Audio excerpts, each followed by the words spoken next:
Well, welcome back.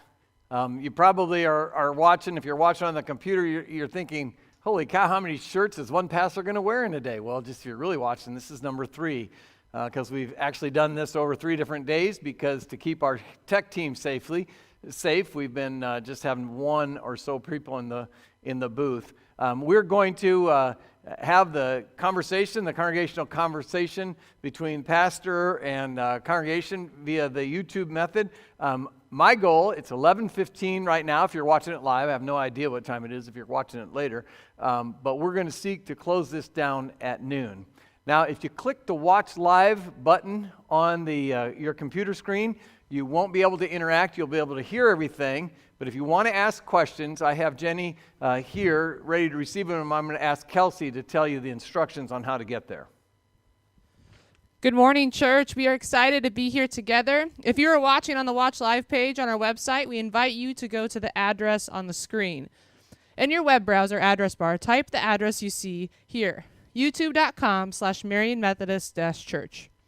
When you go here, you will be able to interact with other congregation members and ask questions live that Pastor Mike can answer. So please join us at this address, youtube.com/MarionMethodist-Church. Thank you, Kelsey.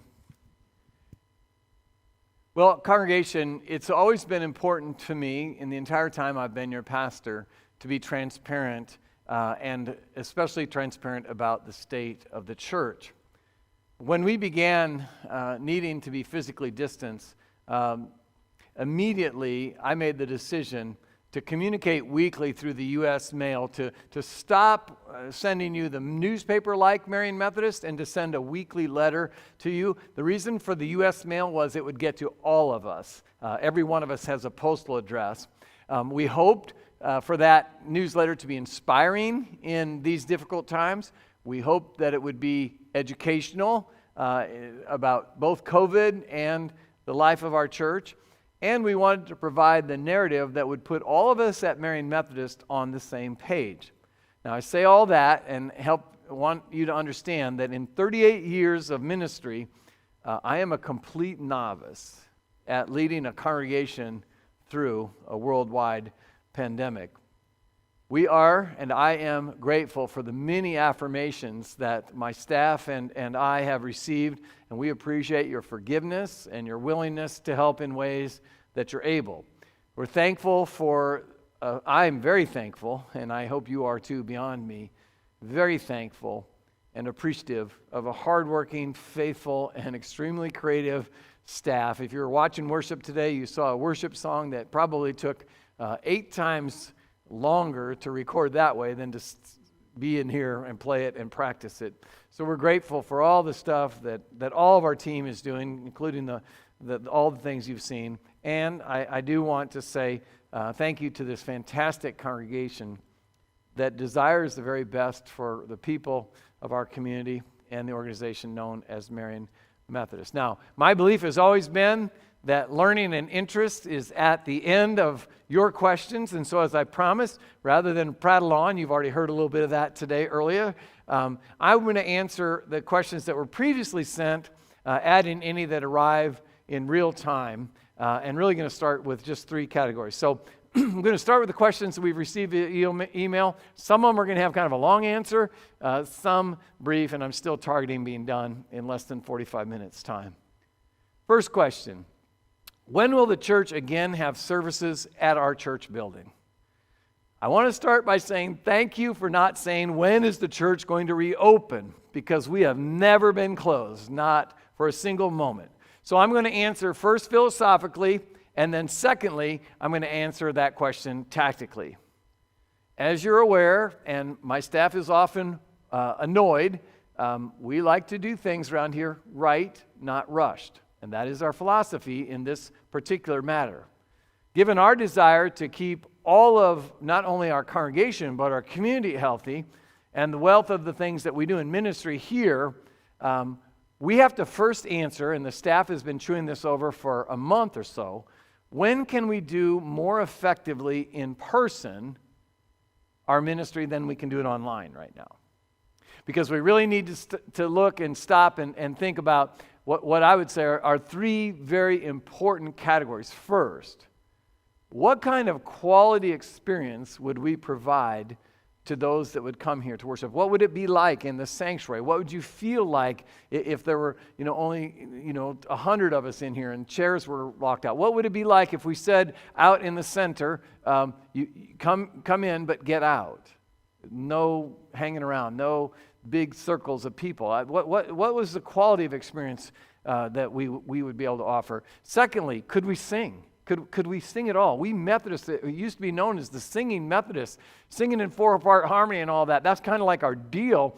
And one of the best ways that we've seen that cruise ships, nursing homes, and choirs are who gets infected at the greatest level right now. So can we sing and have a positive experience that way in person? And how can we do children's ministry right now? I really feel that knowing many of you parents, it would really be hard for you to take your children and send them down the hall in May right now. They didn't go to school this month. They're not really getting to play with their friends that much. So how would our children's ministry? So we are asking that question consistently, persistently. We're working it over. When can we do more effectively our ministry in person than we can do it online? And in this present time, as we, as a church, prepare to reopen our buildings, the first thing, of course, that we're doing is seeking God. We're continuing our mini ministries that you know about. We're fortifying our online experiences for the foreseeable future. And the Reemergence task force is working on all of our behalf. So let me tactically now respond to the question.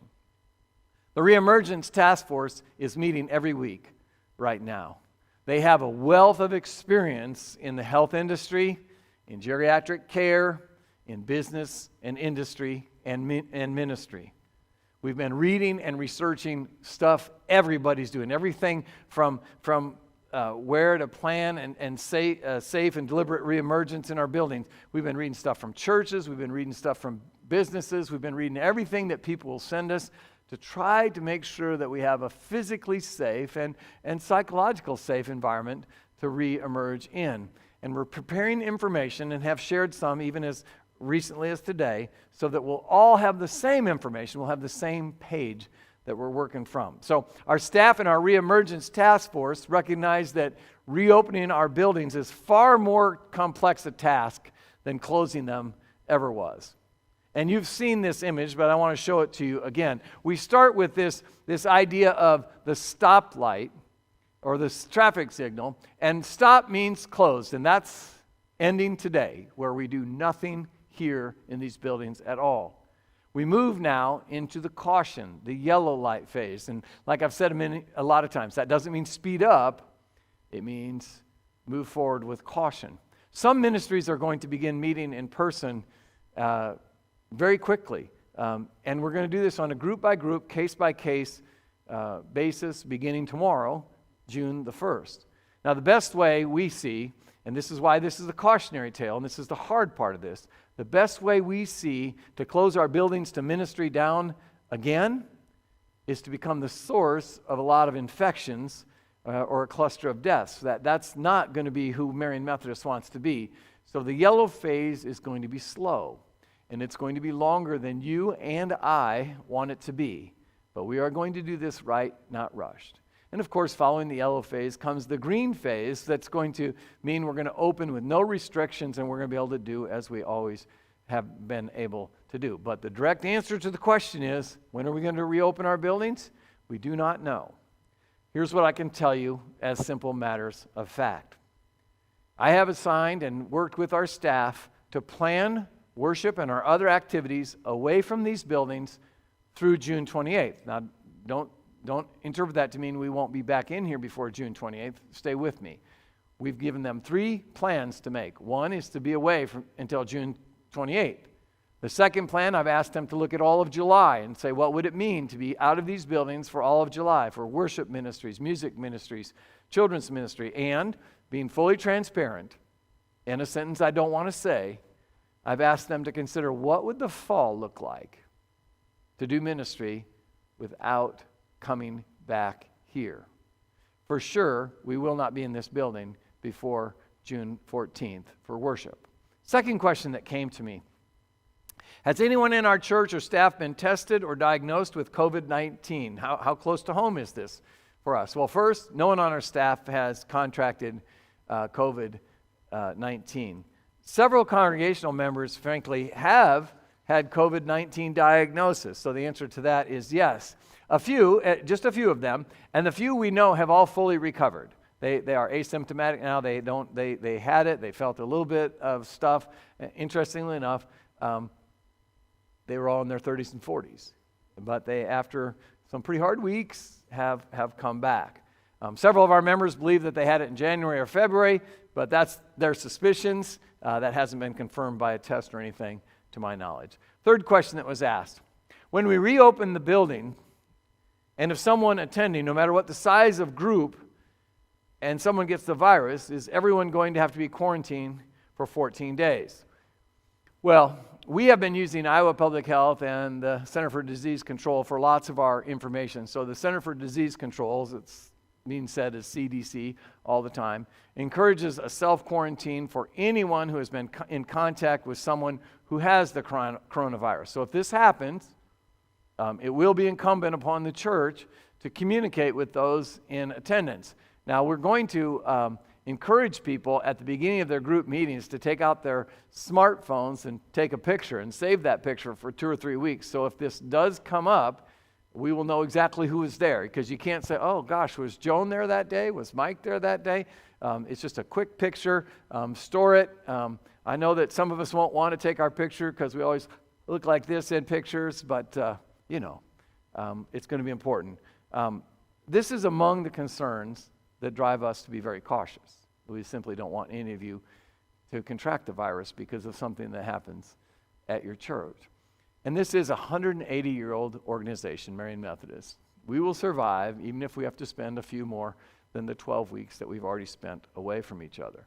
We must protect and advocate your health, and you must protect and advocate for your health. So if it's best for you, even if we start having meetings here, to stay away, if it's wisest for you, do that. We're going to continue our online ministry, and we're working even now how to have some of our small groups and our meetings having a live component and a connection beyond the building through Zoom or some other platform. So I'm going to stop there, and I'm going to lean to Jenny. Do we have any questions on the COVID? Okay.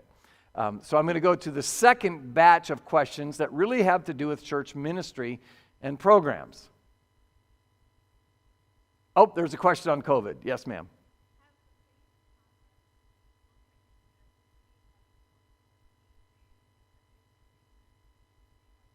Good question. So the question that's come in, has the phase-in process looked at, either looking at the statewide process of 14 or 28 days of declining number of cases? I interpreted that question correctly, right?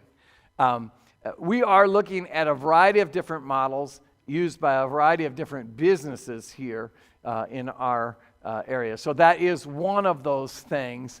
And one of the other things, frankly, we're looking at is the need not to be first. We're letting other churches, the diocese began worship this week, other churches began this week, and some begin next week. And that's also going to be one of our barometers. We certainly hope everything goes well for them.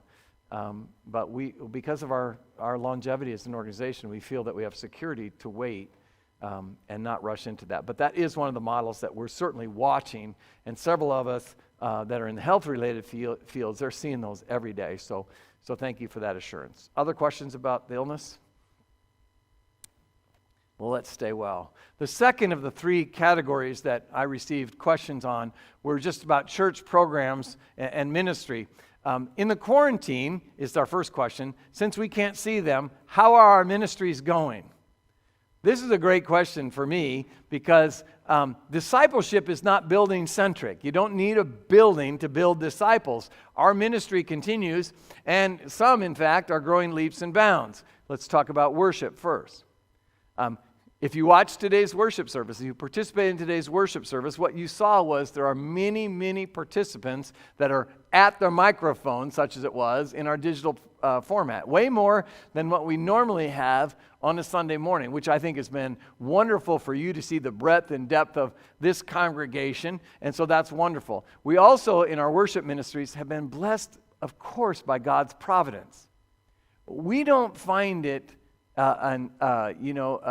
accidental or luck, that way back in the fall, this prayer, I cannot do this alone, was put on the heart of first Simon and then the rest of our congregation that Dietrich Bonhoeffer read. And that was the prayer in Lent. And that was the prayer that took us really through the first portion of this COVID-19 crisis. And following that, way before we knew any of this was coming, we were scheduled to start this sermon series called Truth, Timeless or Trending, at a time when our online views would multiply, where more eyes of people looking for something during the week, looking for an answer to some of their deep questions, would just pop in. And here we are teaching basic Christian theology. And I want to tell you, and it's really important, and this is one of the ways our ministry is increasing, is that this is the best evangelistic opportunity some of you have had, in years, because you can simply say, hey, I like what we did in church on Sunday. Take a look at this YouTube.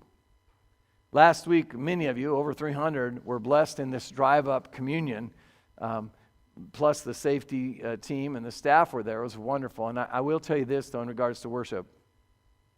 The ministry of baptisms and weddings has just been tough. I was scheduled to be a part of 8 weddings this summer.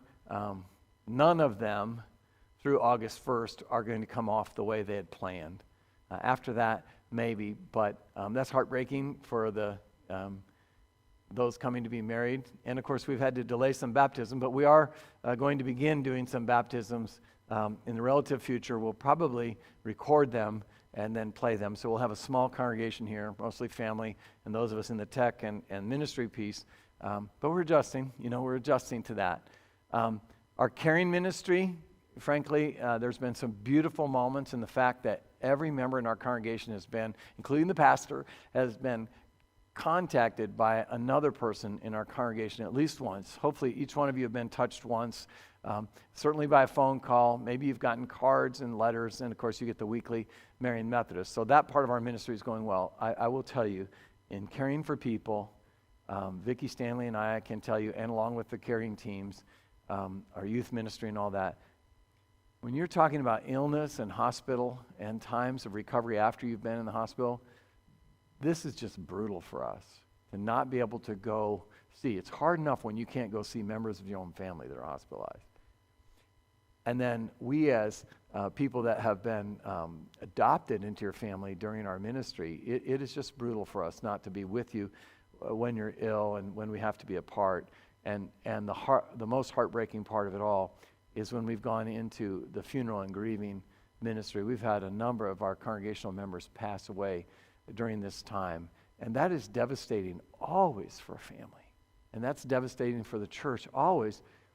But when you're unable to put your arm around someone or hug someone, or if you have to stand at the cemetery and 6 or 7 feet away and wear a mask, I don't have any words for that. I don't have any words to express how hard that is on us, and I can't even imagine the difficulty it is on families. So in our caring ministry, we've been very, very active, and it's very, very difficult.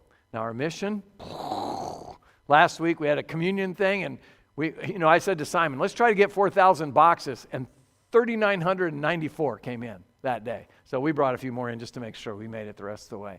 The food pantry donations continue to go on. We've had 3 blood drives to date. So by the way, if you drive by today, there's a truck that got their Tommy lift stuck on it. So it's a great advertisement for them. We have 2 more scheduled in the next 30 or 60 days. Our support groups now have, like AA and those, have begun to meet again, or will again tomorrow, and we're certainly welcoming them back in because they certainly need that. Our children's discipleship is just going great guns. Danny's got some digital programming that goes out on Wednesday night, which the normal time for Pathfinders would be. She has reading children's books online. And even though we don't really know for sure what we're going to do about Vacation Bible School or VBS, it's postponed, but I know there's some folks making kind of an alternate plot. We just don't know how the summer's going to go yet, so stand fast on that. And in church school, we're having church school, Sunday school, for little kids during the morning worship. And I know that some of you think that's magnificent, and a couple of you wish, could we do it at the beginning and the end? And I want to tell you why it is where it is. Because children are a priority of Marian Methodist. And I've heard your suggestions, but I'm pretty unyielding about the fact that our children's ministry needs to be on Main Street of our church. And Main Street right now is in the middle of our Christian corporate worship. That is a priority of us here. And so it will likely continue on during our worship services. Our youth discipleship programs that are vibrant and active and loud and fun and all that kind of stuff. Almost immediately when we became physically distanced, Kelsey put out this great schedule where students can be involved in something every single day. There's devotions that are put out on, I don't know, are they on TikTok or on YouTube? I don't know, but they're something that your kids know about. We have Zoom meetings where the kids can hang out, and of course they still have Wednesday night. It's on YouTube, and then they have groups on both sides of that. So if your student is not involved in 412, reach out to Kelsey. There's text messages that get sent all the time, stuff like that. We are a little bit brokenhearted because one of the staples of our youth ministry, Summer Games University, was canceled. I think we probably would have set it aside anyway, but the college that we rent every year made the decision for us by saying, you're not welcome. No groups are welcome, not just us. They're just going to close their camping or their summer camps. Our adult ministry, discipleship stuff, let's be honest about it. A lot of our Bible study and classes kind of started with this whole physical distancing. With kind of a rough start. We were trying to get our mind around Zoom, how it worked, how could you get your microphone to work, how could you not have your dog barking in the background. But many have gotten the hang of it now, and we are continuing to exuberantly meet circles and small groups. Many of you, or at least a handful of you, have already come and asked me, can we get together again? You've been meeting on Zoom and all those kind of things. And beginning tomorrow, if you want your small group to meet, you'll probably have to meet in room 100 or in the basement of Carnegie, because we want to keep our small groups in big spaces.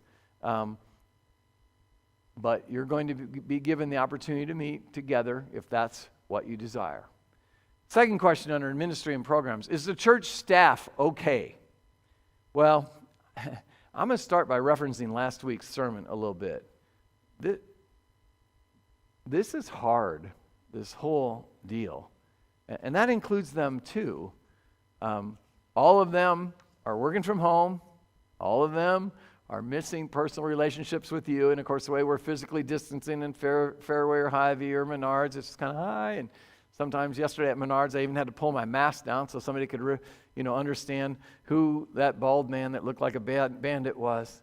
But we're all missing you folks, and we have the same human concerns, our staff does, as you all do, all of them. And really excitedly, I'll say, we don't need to lay anyone off at this time. We have the finances through the PPE and your generous giving that everyone for right now gets to stand fast and continue in their ministry. And they are fearlessly, faithfully facing every challenge this virus, this pastor, you as the church and the community puts before them. So thank you for that question.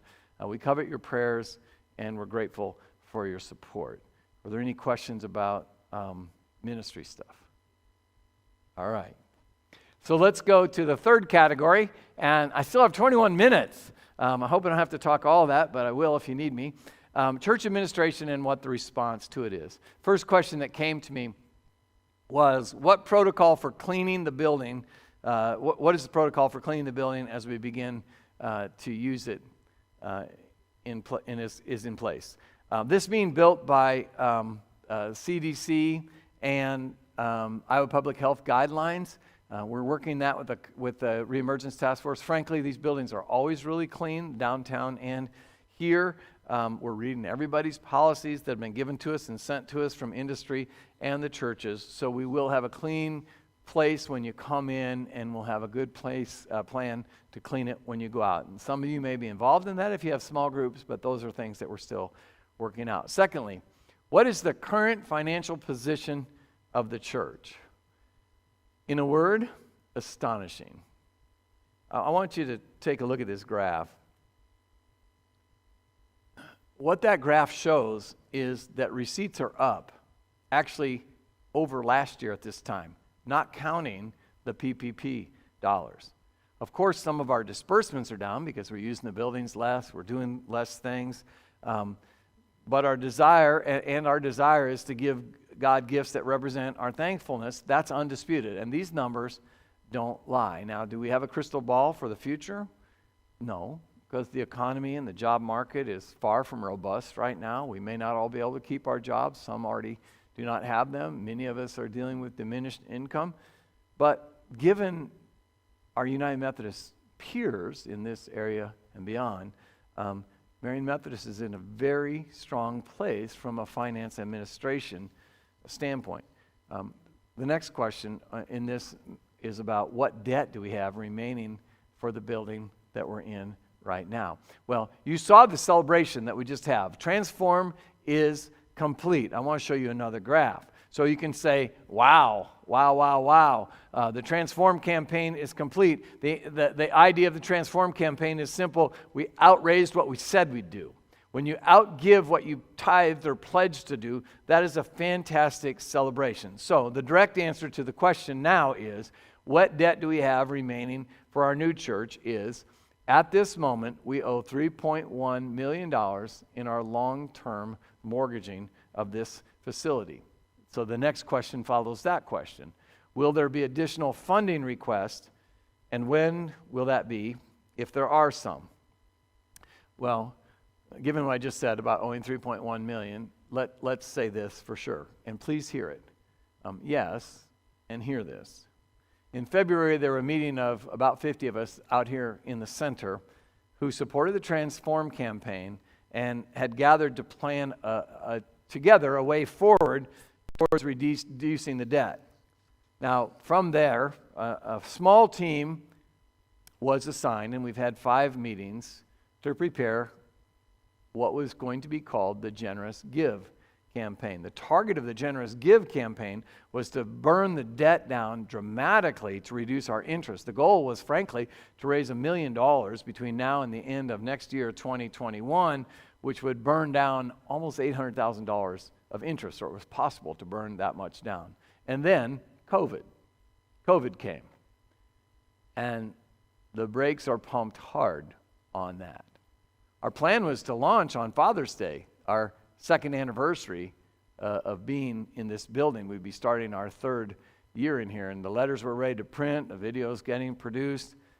And, we on the campaign team say, the church cannot be tone deaf to the world around us. We can't say sorry about the devastation that happened around you, sorry about your income being reduced, sorry that you might have to lost your job, sorry about your retirement getting down, or you've been furloughed. The church needs cash, so get over it. That we couldn't do that. That would be exactly the wrong message. We would not want to affirm the church only cares about your money. That's never been true. So we acknowledge that the moment is not ripe to launch a campaign about those kind of things. Now, there is positive news, and I just want you to feel some level of comfort in this. The church business administrator, the pastor, the trustees, and finance committee have restricted enough money, which is to say we're holding that at Farmers State Bank, to pay 4 to 5 months mortgage payments if giving needed to completely stop for some reason. We would be able to keep meeting that bill. Because even if you paid them as much as we have already, when the month comes up, the payment is due. If the world changes, maybe if the world changes more rapidly than we think, we might roll out the Generous Give campaign at a time that seems appropriate and more thoughtful. But right now, this is not the right time for that. It simply is not. Question? Yes, so the question's asked, can we continue our Transform giving to pay down the debt? Absolutely, great question. That's certainly what we're going to do. And understand this, if you get your next statement, even though you're continuing your Transform campaign after today, it's going to be called Generous Give, but you still get the same question. But yes, absolutely, you're invited to continue if you're able to pay your Transform campaign. That's a wonderful question. What plans, 5th question, what plans are there for using the vacant land at our church?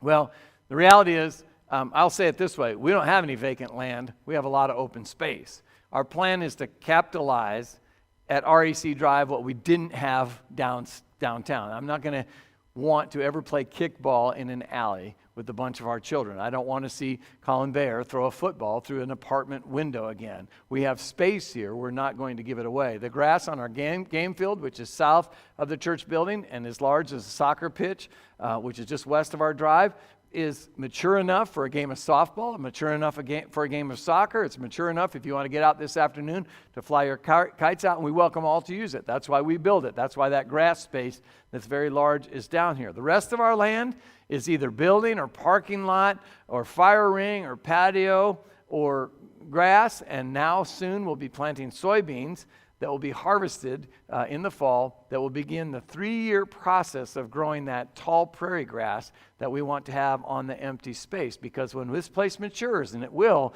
in a handful of years, we want the grounds of Marian Methodist with its 200 and some trees to be a beautiful show place for our city. The sixth question on this category I was asked, will the church offices be built at the new church site be moved from their downtown locations? Will church offices be built at the new church site? Well, the What's Next task force determined a half dozen years ago that we should keep the Carnegie Center into the foreseeable future. And this has been effective for us for a number of reasons. It is a great site for us to do community ministry in Marion. The offices for the staff, frankly, too, are very nice. We have some space. Some of our staff has to be in cubicle settings, but for the most part, we have very nice offices for our full-time staff persons. The chapel up on the 3rd floor provides a second place for small weddings and funerals, concerts and programs, and pre-COVID, it was used for all those. And people have asked me, the other thing is like, well, when will we move out? Listen, one of the main reasons that we could not, and I mean could not build those offices here is that if we were to build something else out here, I think it would be wise for us to sit together as a congregation and say, what else would that be? I would advocate for, first, more space for children and youth at the south end of our building before we build offices. But if someone's got a $2 million gift and they want to give that, or if somebody offers us that price for the Carnegie, certainly we would have to have a trustees meeting and see what to do about that. But right now, I think, do we have a price? Probably. It'd need to be really high for the Carnegie. And we're really not ready to divorce ourselves from downtown. So those were the questions that I've asked and been answered. Are there other questions that have come through on YouTube or on the chat room? Wonderful. So I'm going to give you 30 seconds to answer, to offer any more questions, and then I'm going to close this, and we're all going to go off to coffee, lunch, breakfast, whatever. Wish I could invite you out to the center for a cookie, but first of all, we've given all the food away we have that doesn't go for fly, because once we realized we weren't going to be able to have Wednesday night meals, we needed to move those foods to the food bank or to the shelter that could use them. So I see no other questions. None coming. It's my blessing to lead you as a congregation. It is an exciting time and a very difficult time in ministry. And thank you for listening in. We are always available and accessible to you. God bless you all. Have a wonderful Sunday.